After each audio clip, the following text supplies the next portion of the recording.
Hello friends. Now we will see this practical question number 4th. What has been given in this question is physical verification of stock in a business was done on 23rd June 2016. The value of the stock was 48 lakhs. Following transaction took place between 23rd June to 30th June 2016. Out of the goods sent on consignment, goods at cost worth rupees 2,40,000 were unsold. Purchases of 4 lakh were made, out of which goods worth rupees 1,60,000 were delivered on 5th July 2016.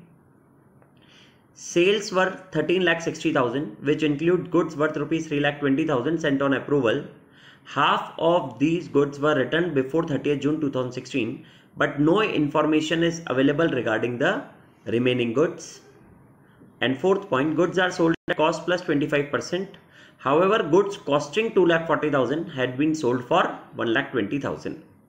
Determine the value of stock on 30th June 2016. Okay friends, so now in this question, they are asking the value of closing stock. So I believe in this question, how we are going to solve this will be,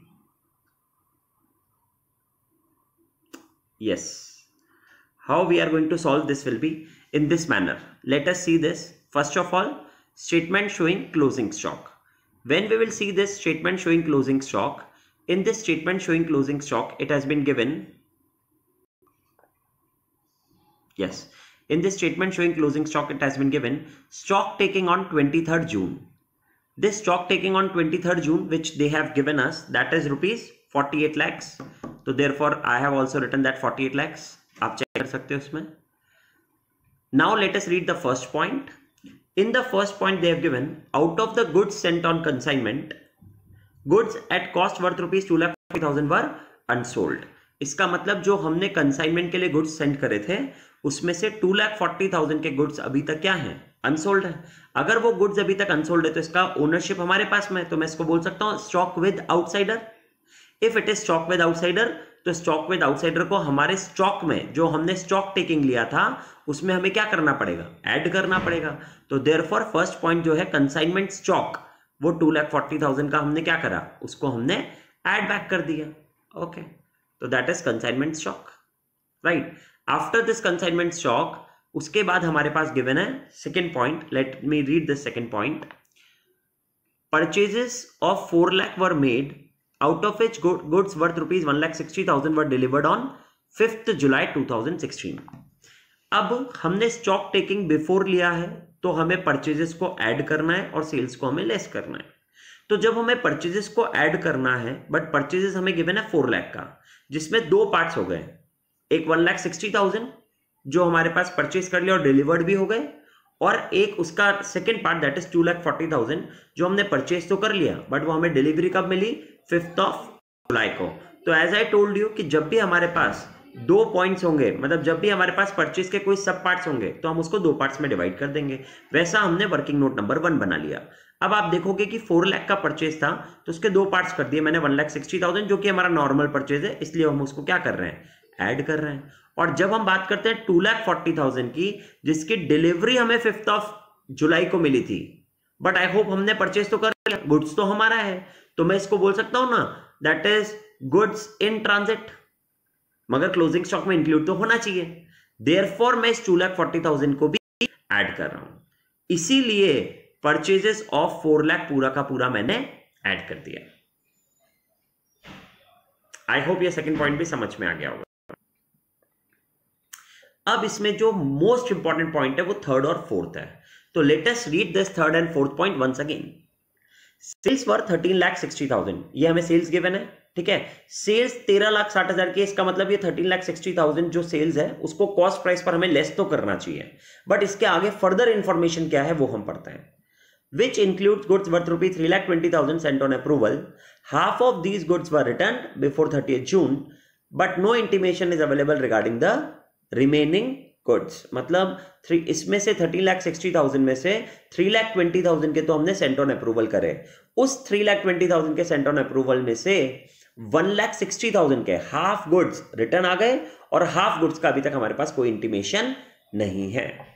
okay, इसके बाद goods are sold at cost plus 25%, तो cost plus 25% का मतलब होता है 1/4 on cost, 1/4 on cost का मतलब 1/5 on sales, ठीक है।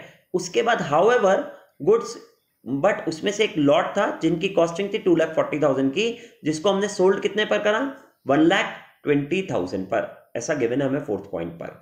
तो नाउ फॉर दैट सेल्स, जैसा कि मैंने आपको पहले भी बताया था कि जब भी कोई परचेज और सेल्स गिवन होती है जिसके कोई सब पार्ट्स गिवन होंगे, तो हमें हर एक सब पार्ट को इंडिविजुअली एनालिसिस करना है कि हमें उसको ऐड करना है या लेस करना है। तो जब अभी हम इस सेल्स की भी बात करते हैं जो हमें गिवन है 13,60,000 की, तो देखो मैंने 13,60,000 की सेल्स के दो पार्ट्स कर दिए। सेंट ऑन अप्रूवल 3,20,000, तो 13,60,000 में से अगर 3,20,000 का सेंट ऑन अप्रूवल है तो रिमेनिंग गुड्स कितना बचेगा, 10,40,000 का, 1360 माइनस 320। जब ये अब 3,20,000 की मैं बात करूंगा तो इस 3,20,000 के भी अगर आप चेक कर सकते हो तो हमारे पास दो पार्ट्स गिवन है, दैट इज 3,20,000 के वो दो पार्ट्स क्या क्या हैं, तो दैट इज जो रिटर्न हो गए 1,60,000 हाफ रिटर्न हो गए और हाफ का कोई इंटीमेशन नहीं है। अब आप इसको अगर समझना चाहोगे तो जो हमारे पास रिटर्न हो गए, तो देखो 13,60,000 का ही तो पार्ट ही है, तो 13,60,000 सेल्स की तरह में से 1,60,000 जो रिटर्न हो गए, तो आई वुड लाइक टू से सेल्स की तरह इसको लेस कर दो, और सेल्स रिटर्न हुआ है तो उसको हमें ऐड करना है। तो इसका मतलब 1,60,000 की सेल्स एट कॉस्ट प्राइस को लेस भी करना है और 1,60,000 की कॉस्ट प्राइस को हमें ऐड भी करना है। तो इसका मतलब मैं बोल सकता हूं कि उसका हमें कोई ट्रीटमेंट करने की जरूरत नहीं है, क्योंकि हमने सेल्स भी करा और वो रिटर्न भी आ गया। तो देयरफॉर 1,60,000 का तो हमें कोई ट्रीटमेंट करने का जरूरत नहीं है। अब बात करते हैं रिमेनिंग 1,60,000 का जिसका कोई इंटीमेशन नहीं आया था, 320 का हाफ जिसका कोई इंटीमेशन नहीं आया था। तो नाउ आई वांट टू से कि सेल्स मान करके इसको लेस तो करना है, बट अगर इसका कोई इंटीमेशन नहीं आया तो इसको भी मैं बोल सकता हूं that can be called as your goods with customers और स्टॉक विद कस्टमर्स, क्योंकि ये हमारे ही तो गुड्स है, अभी तक उसने इंटीमेशन तो दिया नहीं है। तो जब उसकी ओनरशिप ही हमारे पास में है तो ये हमारे क्लोजिंग स्टॉक में इंक्लूड भी होना चाहिए। तो सेल्स मानकर इसको भी लेस कर दो और उसके बाद वापस से गुड्स विद आउटसाइडर मान करके वापस से इसको ऐड कर दो। तो इसका मतलब इसका भी हमें कोई ट्रीटमेंट करने का जरूरत नहीं है, देयरफॉर इसके लिए भी नो ट्रीटमेंट। तो 13,60,000 में से 320 का सेंट ऑन अप्रूवल के बाद जब हमने पढ़ी तो उसमें हमने देख लिया कि there is no need to make okay. तो 3,20,000 का हमने कोई ट्रीटमेंट नहीं करा। अब हम बात करते हैं रिमेनिंग गुड्स की। तो 13,60,000 में से अगर 3,20,000 हमने लेस कर दिए तो रिमेनिंग गुड्स बचे 10,40,000। अब इस 10,40,000 में भी अगर आप फोर्थ पॉइंट पढ़ोगे तो उसमें बताया था कि कुछ गुड्स जिनकी कॉस्ट 2,40,000 है, कुछ गुड्स जिनकी कॉस्ट 2,40,000 है,